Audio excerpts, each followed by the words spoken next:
Good morning, welcome back dear students. So in this video we shall discuss about the force acting on the rigid body and then acceleration of center of mass.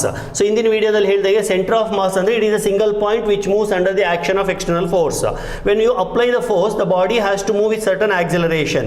So idanna already Newton's law nalli ನಾವು linear motion ನಲ್ಲಿ ನೋಡಿದೀವಿ. Newton's law linear motion ನಲ್ಲಿ ಏನು ಹೇಳುತ್ತೆ? Finally we are going to get F is equal to ma. F ಅಂದ್ರೆ F net force, both external and internal, but internal force effect is negligible because of Newton's third law, and m is mass of the body, a is the acceleration produced. This is in the case of linear motion. ಈಗ center of mass ಅಂತ ಬಂದು center of mass ಇನ movement ಅನ್ನು ತಗೊಂಡಾಗ of course this is for a single particle ಅಥವಾ ಏನು negligible size particle ಏನು point object ಅಂತ ಕರೀಬಹುದು. ಅದು ಎಕ್ಸ್ಟೆಂಡೆಡ್ ಆಬ್ಜೆಕ್ಟ್ಸ್ ಅಂತ ಬಂದಾಗ ಎಕ್ಸ್ಟೆಂಡೆಡ್ ಆಬ್ಜೆಕ್ಟ್ಸ್ ಇಂದ ಬಂದಾಗ ನಾನು ಆಲ್ರೆಡಿ ಪ್ರೀವಿಯಸ್ ವಿಡಿಯೋದಲ್ಲಿ ಹೇಳಿದಂಗೆ ನಾವು ಸೆಂಟರ್ ಆಫ್ ಮಾಸ್ಗೆ ಬಹಳ ಇಂಪಾರ್ಟೆನ್ಸ್ ಅನ್ನು ಕೊಡಬೇಕು. ಹಾಗಾದ್ರೆ ಇಲ್ಲಿ ಎಕ್ಸ್ಟರ್ನಲ್ ಫೋರ್ಸಿನ ಎಫೆಕ್ಟ್ ಏನಿರುತ್ತೆ, acceleration of centre of mass ಯಾವ ತರ ಇರುತ್ತೆ ಅದನ್ನ ನಾವು ಒನ್ ಬೈ ಒನ್ ನೋಡ್ತಾ ಹೋಗೋಣ. ಅಂದ್ರೆ ಇಲ್ಲಿ ನ್ಯೂಟನ್ಸ್ ಲಾ ಯಾವ ಫಾರ್ಮ್ ಅಲ್ಲಿ ಇರುತ್ತೆ ಅಂತ ಡಿರೈವ್ ಮಾಡ್ಕೊಂಡು ಹೋಗೋಣ. ಈಗ ನೀವು ಪ್ರೀವಿಯಸ್ ವಿಡಿಯೋದಿಂದ ಒಂದು ಈಕ್ವೇಶನ್ ಅನ್ನ ಬಾರೋ ಮಾಡ್ತೀನಿ. That is centre of mass. Centre of mass is R is equal to X ಅಂತ ಬರೀತಾ ಇದೆ ನೋಡಿ. ಇಂದಿನ ವಿಡಿಯೋದಲ್ಲಿ ಎಕ್ಸ್ ಕಾಮನ್ ಅಂತ ಬರೀತಿದ್ನಲ್ಲ ಅದನ್ನ ಇವಾಗ ಆರ್ ಅಂತ ಬರೀತೀನಿ. Is equal to 1 divided by m into, please recall my previous class videos, m1 x1 plus m2 x2 plus etc. ಬರಿತಾ ಇದ್ನಲ್ವಾ, ಈ ತರ ಬರಿತಾ ಇದ್ನಲ್ವಾ, ಇದನ್ನೇ ಇವಾಗ ಬಾರೋ ಮಾಡ್ತೀನಿ. ಅಂದ್ರೆ actually it was r is equal to 1 by m into sigma mi ri. Actually ಇದು x ಅಲ್ಲ, r1 r2 r3 ಆ ತರ ಇದು ri. ಓಕೆ, ಸೊ ಈ ಈಕ್ವೇಶನ್ ಅನ್ನ ಬಾರೋ ಮಾಡ್ತೀನಿ. ಈ ಈಕ್ವೇಶನ್ ಈ ಫಾರ್ಮ್ ಅಲ್ಲಿ ಬರೀತೀನಿ. ಆಮೇಲೆ m ಅನ್ನು ಇಲ್ಲಿಗೆ ತಗೋತೀನಿ. ಆಯ್ತಾ? So R into M is equal to ಏನಾಯ್ತು, ಎಂ ಐ ಅಂದ್ರೆ m1 r1 plus m2 r2 plus m3 r3 plus et cetera. ಆಯ್ತಾ? ಈಗ ಎರಡೂ ಕಡೆ ಡಿಫರೆನ್ಶಿಯೇಟ್ ಮಾಡಿ.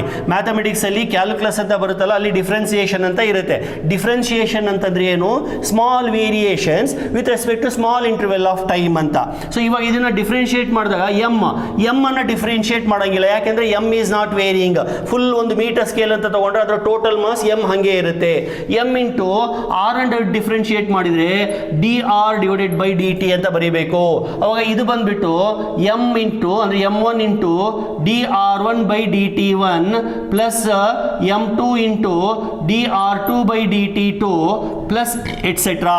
ಗೊತ್ತಾಯ್ತಾ? ಇವಾಗ ಇಲ್ಲಿ ವಾಪಸ್ ಬರೋಣ. M into D R by D T ಅಂದ್ರೆ rate of change of displacement ಅಂತ. Rate of change of displacement ಅಂದ್ರೆ velocity. That is equal to ಇಲ್ಲೂ ಅಷ್ಟೇನೆ m1 D R by D T ಅಂದ್ರೆ velocity of that particular part. ಇವಾಗ ಇಲ್ಲಿ ಒಂದು part ಅನ್ನು ತಗೊಂಡ್ರೆ ಇದು ಒಂದು ರಿಜಿಡ್ ಬಾಡಿ ಅಂತ ತಗೊಳ್ಳೋಣ.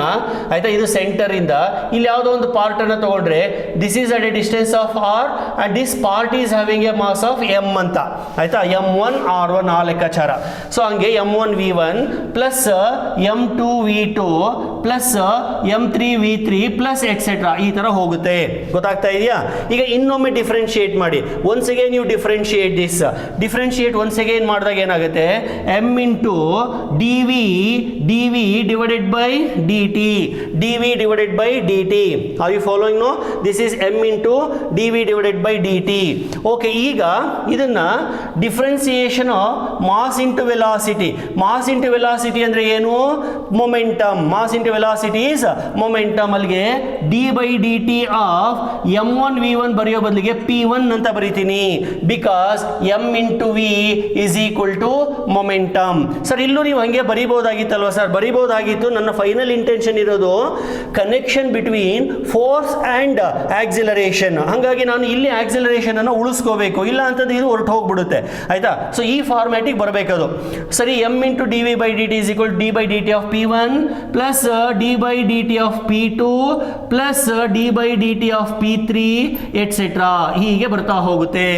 ಆಕ್ಚುಲಿ ನ್ಯೂಟನ್ ಸೆಕೆಂಡ್ ಲಾ ಏನ್ ಹೇಳಿರುತ್ತೆ ಅಂತಂದ್ರೆ force is equal to rate of change of momentum ಅಂತ. ನ್ಯೂಟನ್ ಸೆಕೆಂಡ್ ಲಾ ಏನು ಹೇಳುತ್ತೆ, force is equal to rate of change of momentum. ಆ ಲೆಕ್ಕಾಚಾರಕ್ಕೆ ಬಂದರೆ this equation becomes m into D V by D T is equal to this is force that is F1, this is force that is F2, this is force that is F3 etcetera. ಅರ್ಥ ಆಯ್ತಾ? ಈಗ rate of change of velocity ನಾನು already equations of motion ಅಲ್ಲಿ motion in one dimension ಅಲ್ಲೆಲ್ಲ ಹೇಳಿದ್ದೀನಿ. Rate of change of displacement is velocity, rate of change of velocity is acceleration. ಹಾಗಾಗಿ this is m into acceleration. ಯಾವ acceleration? ಹಂಗೆ ವಾಪಸ್ ಹೋಗಿ it is radian centre of mass. R is nothing but centre of mass. ಹಂಗಾಗಿ it is acceleration of centre of mass, COM ಅಂದ್ರೆ centre of mass, is equal to F1, F2, F3, that is nothing but F net. Did you understand? So this can be written as F total, that is equal to m into a COM. This is Newton's second law in the case of rigid body when some forces are acting on it. Please look at this equation and compare with this equation. Can you see any similarities? Yes sir, there is similarity. F net m a. Sir ಹಾಗಾದ್ರೆ ಏನು sir ವ್ಯತ್ಯಾಸ ಏನು ಇಲ್ಲವೇನು ಇಲ್ಲ. ಇಲ್ಲಿ single particle ಅಥವಾ individual particle ಅಥವಾ finite ಸೈಜಿನ ಮಾಸ್, ಇದು ಎಂಟೈರ್ ಸಬ್ಸ್ಟೆನ್ಸಿನ ಮಾಸ್. ಎಂಟೈರ್ ಸಬ್ಸ್ಟೆನ್ಸಿನ mass capital M, it behaves as if it is focused or concentrated at a point and the entire mass is moving with common acceleration. ಅಂದ್ರೆ Newton second law is applicable not only for point objects, it is applicable even for rigid bodies, extended bodies also. ಅಷ್ಟೇ ಅಲ್ಲ, it is applicable even for rotational motion also. rotational motion ಅಲ್ಲೂ ಕೂಡ Newton's ಲಾನ ಬರಿತೀವಿ, Newton second ಲಾನ ಬರಿತೀವಿ with small changes. ಅಲ್ಲೇನಾಗುತ್ತೆ ಅಂದ್ರೆ force ಹೋಗಿ rotational motion, ಇನ್ನು actually ನಾನು ರೊಟೇಷನಲ್ ಮೋಷನ್ ಬಂದಿಲ್ಲ. ನಾನು ರೊಟೇಷನಲ್ ಮೋಷನ್ ಫಸ್ಟ್ 2 ವಿಡಿಯೋದಲ್ಲಿ ಹೇಳಿದೆ. ಇನ್ನು ನೆಕ್ಸ್ಟ್ ಸ್ವಲ್ಪ ಸೆಂಟರ್ ಆಫ್ ಮಾಸ್ ಕಡೆ ಗಮನ ಕೊಡ್ತಾ ಇದ್ದೀನಿ, ಮತ್ತೆ ಅಲ್ಲಿಗೆ ವಾಪಸ್ ಬರ್ತೀನಿ ಆಯ್ತಾ. ರೊಟೇಷನಲ್ ಮೋಷನ್ ಅಂತ ಬಂದಾಗ ಸೆಂಟರ್ ಆಫ್ ಮಾಸ್ ಅನ್ನೇ ತಗೋಬೇಕು, ಬರೀ ಮಾಸ್ ಅನ್ನ ತಗೋಬಾರ್ದು. ಸೊ ಅಲ್ಲಿ ನಾವು ಫೋರ್ಸ್ ಅನ್ನ ಟಾರ್ಕ್ ಇಂದ ರಿಪ್ಲೇಸ್ ಮಾಡ್ತೀವಿ. ಅರ್ಥ ಆಯ್ತಾ? ಸೊ ಇದು acceleration, centre of mass of the body, total force acting on the body connection. ಅಂದ್ರೆ Newton second law in the case for movement of the centre of mass. Newton second law ಬರೋದೇ movement of the ಬಾಡಿಗೆ. ಅಲ್ಲಿ movement of the single body ಆಯಿತು, movement of the extended body, movement of the centre of mass. ಇದನ್ನ ಕೇಳ್ತಾರೆ 5 ಮಾರ್ಕ್ಸ್ಗೆ. obtain the